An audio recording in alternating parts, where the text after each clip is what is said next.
Hello guys, welcome to Trading Tales. Today is 9th May 2023 and we are doing the post market analysis for bank Nifty. इस video में हम discuss करने वाले हैं कि आज बैंक निफ्टी ने पूरे दिन मूवमेंट कैसे करा और हमने कहां पे कौन से ट्रेड्स पंच करे. So without wasting any time let's get started. So सबसे पहले ये डिस्कस करते हैं कि आज को लेके हमारा प्लान क्या था. तो अगर आपको याद होगा तो मैंने आपको बताया था कि मेरा जो व्यू है मार्केट में जो मेरा व्यू था आज के लिए वो सेलिंग का व्यू था. लेकिन अगर मुझे कोई बाइंग कंडीशन दिखाई देती है सुबह मार्केट में तो मैं पहले डेफिनेटली बाइंग करूंगा. मैंने वही चीज करी. तो हम सबसे पहले स्टार्ट करते हैं यहाँ पे एनालिसिस को कि हमने आज ट्रेड पंच कैसे किए, कौन से लॉजिक के ऊपर. ठीक है, तो सबसे पहले हम स्टार्ट करते हैं. ये आपका 15 मिनट का चार्ट है बैंक निफ्टी का और यहाँ पे आप देखिए कि 9:15 की जब कैंडल यहाँ पे क्लोज हुई और क्लोज होने के बाद यहाँ पे आपकी एक हैमर फॉर्मेशन होती है. ठीक है, ये आपका हैमर फॉर्मेशन हुआ यहाँ पे और हैमर फॉर्मेशन जो होता है वो आपका प्रीवियस डे क्लोज के आसपास होता है. तो यहाँ पे इस ट्रेड को पंच करने का सबसे सिंपल लॉजिक यही था कि आपका प्रीवियस डे क्लोज के पास से जो एक सपोर्ट की तरह भी वर्क करता है वहां पे एक हैमर फॉर्मेशन हुई थी. और हैमर फॉर्मेशन होने के बाद जो मार्केट में सबसे पहला स्टॉप लॉस था वो यहाँ पे था सेलर्स का.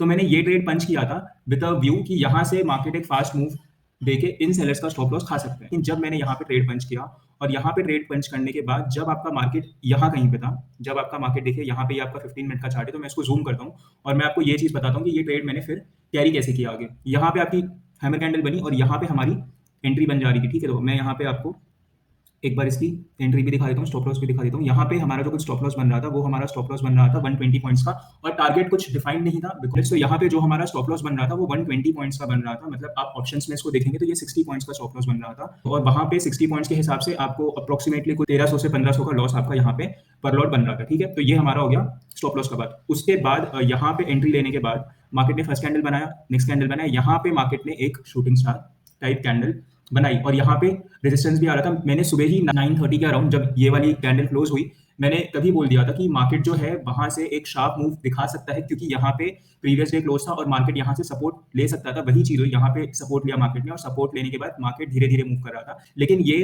कॉल ऑप्शन बाय करने के बाद मैंने ये चीज नोटिस करी कि आपका जो ऑप्शन है वो 400 से लेके 462 तक पहुंच गया था. लेकिन जो आपका मार्केट मूव करा था वो उसने सिर्फ 5 पॉइंट मूव कर. मतलब यूजुअली जब आप एटीएम की कॉल लेते हैं तो नॉर्मल डेज पे आपका ऑप्शन अगर 60 पॉइंट 70 पॉइंट मूव कर रहा है तो आपका ऑप्शन कम से कम 25 से 30 पॉइंट्स मूव करता है. ये लेकिन उसके बाद जैसे ही आपका प्राइस नीचे आ रहा था तो जो उस ऑप्शन का प्राइस था वो फास्ट नीचे आ रहा था. तो इसलिए मैंने जैसे ही इस 15 मिनट की कैंडल ने यहाँ पे क्लोज नहीं करा लेकिन यहाँ पे एक आपकी 15 मिनट की कैंडल बनी और ये 15 मिनट की कैंडल ने जैसे ही अपने प्रीवियस कैंडल के लो के नीचे क्लोज किया मैंने यहाँ पे इस कॉल वाले ट्रेड को एग्जिट कर दिया. जबकि मेरा स्टॉप लॉस था यहाँ पे बट मैंने ट्रेड को यहाँ पे ही बाहर निकाल दिया बिकॉज मुझे ये चीज समझ आ गई थी कि मार्केट को अगर यहाँ पे फास्ट मूव देना था, इन सेलर्स को ट्रैप करना था तो वो फास्ट मूव दे चुका होता, वो वेट नहीं करता है और यहाँ से अब सेलर्स की बजाय बायर्स की ट्रैपिंग हो सकती है. तो मैंने तुरंत ही ये कॉल एग्जिट करने के बाद मैंने यहाँ पे पी का ट्रेड पंच करा. जैसे ही ये ट्रेड यहाँ पे क्लोज हुआ 15 मिनट का कैंडल, मैं इस ट्रेड से भी बाहर आ गया. अब ये चीज सोचिए कि जो मेरी रिस्क कैपेसिटी थी, जो लॉस टेकिंग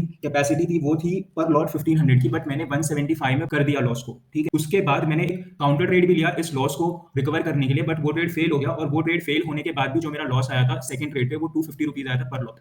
तो जो मेरा टोटल लॉस टेकिंग कैपेसिटी था आज के पूरे डे के लिए वो 1500 था. लेकिन दो ट्रेड्स पंच करने के बाद जो मेरा लॉस हुआ वो सिर्फ पर लॉट 425 हुआ जो कि मेरी रिस्क टेकिंग कैपेसिटी से 2 to 3 टाइम्स कम था. तो आपको ये चीज समझनी है कि मार्केट में जब आपको लॉस लेना है, आप अगर लॉस प्लान भी कर रहे हो तो भले आपका स्टॉप लॉस यहाँ पे हो, लेकिन अगर आपको कंडीशंस दिखाई दे रही है कि ये स्टॉप लॉस जो है ये ट्रेड ऑफ फेल ही होने वाला है, ये आपको पहले ही पता चल गया तो आपको यहाँ तक वेट करने की नीड है ही नहीं. दूसरी चीज, मैं यूजुअली काउंटर ट्रेड्स करता नहीं हूँ बट यहाँ पे मेरा प्लान पहले से ही सेट था. मैंने टेलीग्राम चैनल पे सुबह ही लिख दिया था कि इन केस अगर यहाँ पे कॉल का ट्रेड फेल होता है, दिखाई देता है मुझे फेल होता हुआ, तो मैं तुरंत ही काउंटर ट्रेड लूंगा. मैंने वही चीज करी और मैंने यहाँ पे मेरे रूल्स के हिसाब से काउंटर ट्रेड किया और वहां पे भी स्टॉप लॉस लिया और फिर मैंने सिस्टम को बंद कर दिया बिकॉज मेरे 2 स्टॉप लॉस हो गए थे. तो मैंने वहां पे सिस्टम को क्लोज कर दिया. उसके बाद मार्केट में जो हुआ मुझे उससे कोई फर्क नहीं पड़ता बिकॉज आपको अगर एक सक्सेसफुल ट्रेडर बनना है तो आपको सबसे पहले ये चीज डिफाइन करनी पड़ेगी कि आपको स्टॉप लॉस कितना लेना है और आपको स्टॉप लॉस कहां पे लेना है.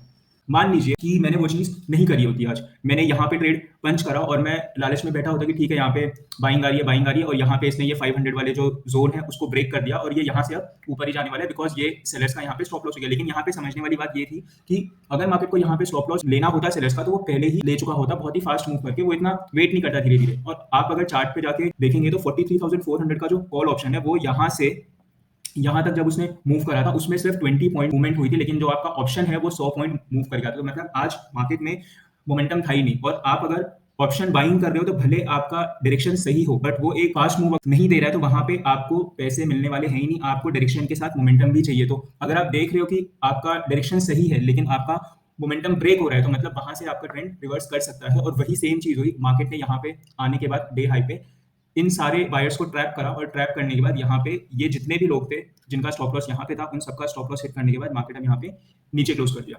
ठीक है, तो मैं आपको ये कह रहा था कि मान लीजिए कि मैं यहाँ पे अगर ग्रीडी हो जाता तो यहाँ पे जो मेरा एक्चुअल लॉस होता, मैंने ये 43,400 का जो कॉल है वो 228 में खरीदा था, और जब मैंने इसका लॉस बुक किया तो वो लॉस मैंने बुक किया अराउंड 212 या 213 पे मैंने उसको बुक किया। मैं वेट करता अगर ये पॉइंट तक, तो यहाँ पे जो आपका प्राइस आ रहा था क्लोज होने के बाद वो कुछ 144 कुछ आ रहा था या 145 कुछ आ रहा था। मतलब जो मेरा एंटिसिपेटेड लॉस था 1500 पॉइंट का, मतलब 60 पॉइंट का, उससे भी ज्यादा लॉस हो रहा था। यहाँ पे जो आपका लॉस बनता वो 80 पॉइंट्स का बन जाता। आपको एक लॉट पे कम से कम 2200 से 2400 रुपए का लॉस हो जाता। और आपको यही चीज समझनी है, आपको यही चीज देखनी है कि आपको लॉस कहाँ पे कैसे बुक करना है। बिकॉज आप अगर लॉस बुक करना सीख गए अच्छे से, मान लीजिए आप हफ्ते में 5 दिन ट्रेड करते हो और 5 दिन में से आपको 3 दिन ट्रेड मिलते हैं, आपके 2 दिन लॉस में है और आपका 1 दिन प्रॉफिट में है, लेकिन आपने वो लॉस अगर ढंग से बुक करा है, आपने उसको सही जगह पे बुक करा है, आपका रिस्क रिवॉर्ड अच्छा है और आपकी विनिंग ट्रेड का रिस्क रिवॉर्ड भी अच्छा है, तो आपका वीक प्रॉफिट में ही क्लोज होगा। आपका वीक नेगेटिव में क्लोज हो ही नहीं सकता। मैं आपको ये बार बार बोलता हूँ कि आपको एक सक्सेसफुल ट्रेडर बनने के लिए ना तो 100% विनिंग स्ट्रैटेजी चाहिए और ना ही आपको रोज ट्रेडिंग करनी है। आपको ऐसे ट्रेड्स ढूंढने हैं जो आपके फेवर में जाने के चांसेस हो, और इन केस आपका अगर वहां पे लॉस भी हो रहा है तो आपको उस लॉस को प्रॉपर्ली डिफाइन करके वहां पे प्रॉपर्ली उस लॉस को लेना है और अपने इमोशंस को कंट्रोल में रखना है, ताकि आप नेक्स्ट दिन भी ट्रेड कर पाओ। मैं आपको बार बार बोलता हूँ कि आपका जो पैसा है वो साइकोलॉजी से बनेगा, आपका पैसा सेटअप से बिल्कुल नहीं बनने वाला। सेटअप आप कोई भी यूज करो, लोग मूविंग एवरेज से भी पैसे बनाते हैं, लोग आरएसआई से भी पैसे बनाते हैं, लोग बॉलिंजर बैंड से भी पैसे बनाते हैं, लेकिन आपका मनी मैनेजमेंट, आपका रिस्क मैनेजमेंट होना बहुत इंपॉर्टेंट है, और वो होने के बाद ही आप प्रॉपर्ली ट्रेड कर सकते हो।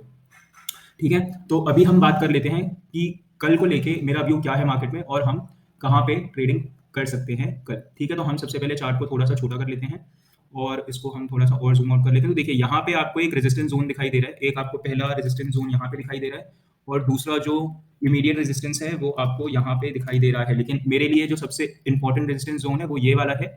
ठीक है, और जो आपका सपोर्ट जोन है, आपका सपोर्ट जोन, पहला सपोर्ट जोन तो ये था, देखिए ये आपका एक सपोर्ट जोन था यहाँ पे, ये ब्रेक हो चुका है। ठीक है, तो ये एक रेंज है मार्केट की। ये देखिए ये जो आपका रेंज आ रहा है 43,200 से लेके यहाँ पे जो आ रहा है 43,200 से लेके 43 में, इसको थोड़ा सा और डिफाइन कर देता हूँ 40, हाँ मैं इसको 600 कर देता हूँ और मैं इसको 200 कर देता हूँ।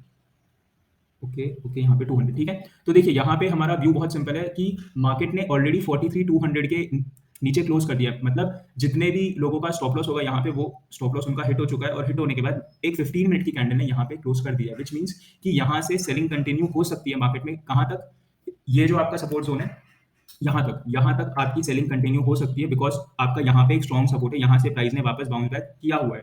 लेकिन मान लीजिए कि हमें इस जोन के बीच में कोई भी ट्रेडिंग बिल्कुल नहीं करनी है, क्योंकि ये जोन जो है ये एक नो ट्रेडिंग जोन है। यहाँ पे मार्केट वोलेटाइल भी हो सकता है, मार्केट एक रेंज में भी फंस सकता है। तो आपको ये चीज क्लियर करनी है कि 43,200 से लेके 43,600 तक आपका नो ट्रेडिंग जोन होना चाहिए। जब तक मार्केट इस जोन में फंसा हुआ है तब तक आपको कोई भी ट्रेड्स नहीं पंच करने, अनलेस एंड अनटिल कोई बहुत ही एक्स्ट्रा ऑर्डिनरी सिचुएशन है या कुछ है, तो वहां पे हम ट्रेड्स पंच कर सकते हैं। लेकिन उसको छोड़ के ये जोन मेरे लिए एक नो ट्रेडिंग जोन ही होगा।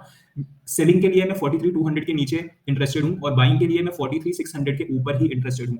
तो हम अभी डिस्कस करते हैं कि यहाँ पे हम कल सेलिंग कैसे कर सकते हैं। मान लीजिए कि मार्केट आपका यहाँ पे गैप डाउन खुलता है और गैप डाउन खुलने के बाद यहाँ से कंटिन्यू सेलिंग होने लगती है, तो ये हमारा फर्स्ट सिनारियो हो गया सेलिंग का। दूसरा सिनारियो हो गया ये कि यहाँ पे आपका मार्केट जो है गैप अप खुल जाता है इस रेंज के बीच में, और यहाँ पे ये कोई ऐसा एक कैंडल का लो होता है और उस लो को वो बहुत ही फास्ट ब्रेक करता है, यहाँ पे सारे बायर्स का स्टॉप लॉस खाता है और इस जोन के नीचे क्लोज करता है, तो हम यहाँ से सेलिंग कर सकते हैं। या तो ऐसा हो सकता है कि मार्केट आपका यहाँ पे खुले और यहाँ पे खुलते ही पहले 10 o'clock के पहले ही वो एक रिवर्सल का साइन दिखाने लगे, तो हम यहाँ से भी सेलिंग कर सकते हैं। बाइंग का सिनारियो बहुत सिंपल है। बाइंग हम सिर्फ एक ही कंडीशन में करेंगे कि मार्केट अगर डायरेक्टली कोई बहुत ही अच्छी न्यूज आ जाती है और वो न्यूज आने की वजह से मार्केट हमारा इस पॉइंट के ऊपर, जो आपका यहाँ पे पॉइंट आ रहा है 43,600 के ऊपर गैप अप ओपन होता है। फर्स्ट कैंडल जो है वो आपकी 5 मिनट की 15 मिनट की कोई ग्रीन कैंडल बनती है, और ग्रीन कैंडल बनने के बाद वो यहाँ से एक अपने हाई को ब्रेक करता है, तो हम वहां पे वो ट्रेड कर सकते हैं। बिकॉज फिर होगा क्या कि यहाँ पे आप एक पॉइंट समझिए कि जो भी आपके सेलर्स यहाँ पे हैं, ठीक है, जो भी आपके सेलर्स यहाँ पे हैं, उनका max to max stop loss कहाँ पे होगा? ये वाला पॉइंट। अगर मार्केट सीधे 43,600 के ऊपर ही खुलता है तो ये जितने भी लोग हैं उन सबको लॉस दिख रहा होगा और वो सारे लोग अपने पोजीशन को बुक करना शुरू करेंगे और यहाँ से एक फास्ट अप मूव जो है हमें दिख सकता है। लेकिन मार्केट अगर यहाँ पे रेंज में फंसा हुआ है तो मार्केट के लिए मूव देना थोड़ा सा डिफिकल्ट हो जाएगा, बिकॉज आज ये चीज बहुत ही क्लियरली एविडेंट है आज के मार्केट के हिसाब से कि यहाँ पे आपके स्ट्रॉन्ग सेलर्स बैठे हुए हैं। पिछले दिन भी यहाँ से सेलिंग आई थी फ्राइडे के दिन, फिर वापस से मंडे को प्राइस यहाँ के नीचे का जो जोन है आपका 43,600 के नीचे ही ट्रेड कर रहा था और आज भी प्राइस ने कोशिश करा ब्रेक करने का, लेकिन वो ब्रेक नहीं कर पाया और यहाँ से जो है 43,531 से ही उसने रिवर्सल ले लिया और वापस नीचे आके क्लोज कर दिया विद स्टे। अभी करंट सिनारियो में पिछले 3 दिनों से सेलर का डोमिनेंस है, तो जब तक सेलर का डोमिनेंस खत्म नहीं होता तब तक हमें बाइंग ट्रेड्स के बारे में थोड़ा सा कम सोचना है, अनलेस एंड अनटिल आपको कोई एक्स्ट्रा ऑर्डिनरी सिचुएशन नहीं मिलती। तो जैसे आज वाली सिचुएशन थी जो प्रीवियस डे क्लोज से उसने हैमर फॉर्म किया और वहां से हम एक अप मूव एक्सपेक्ट कर रहे थे और वो चीज हुई भी, लेकिन वो चीज बहुत धीरे धीरे हो रही थी, बीच में ट्रैपिंग होने लगी तो हमें उस ट्रेड को छोड़ना पड़ा। लाइकवाइज कल भी कोई अगर ऐसा ट्रेड बनता है या कोई जोन या कुछ कैंडल बनती है तो मैं वो सारी चीजें टेलीग्राम चैनल पे लाइव मार्केट में अपडेट करता रहता हूं, तो आप वहां पे जाके टेलीग्राम चैनल में आप उस चीज को देख सकते हैं, सीख सकते हैं वहां से और समझ सकते हैं कि जो एक ट्रेडर है वो लाइव मार्केट में ट्रेडिंग कैसे करता है और उसकी साइकोलॉजी क्या होती है, वो लॉस कैसे लेता है, प्रॉफिट कैसे लेता है। और तो ये सारी चीजें सीखने के लिए आप टेलीग्राम चैनल को ज्वाइन कर सकते हैं। वहां पे मेरा कोई भी ऐसा पर्सपेक्टिव नहीं है या गोल नहीं है कि मैं आपको कॉल्स दे के या कोई पेड सर्विस चलाऊं। वहां पे जो मेरा सिंपल गोल यही है कि जो भी मेरे ट्रेड्स हैं, जो भी उसमें अच्छी चीजें हैं, खराब चीजें हैं, आप उससे कुछ ना कुछ सीख सके और अपने ट्रेडिंग को इम्प्रूव कर सके। तो आज के वीडियो के लिए बस इतना ही। कल के लिए जो हमारा प्लान है बहुत ही सिंपल है, वो सब मैंने आपको एक्सप्लेन कर दिया है। मिलते हैं नेक्स्ट वीडियो में, तब तक के लिए आप अपना ध्यान रखिए, ट्रेडिंग करते रहिए and thank you so much for watching this video.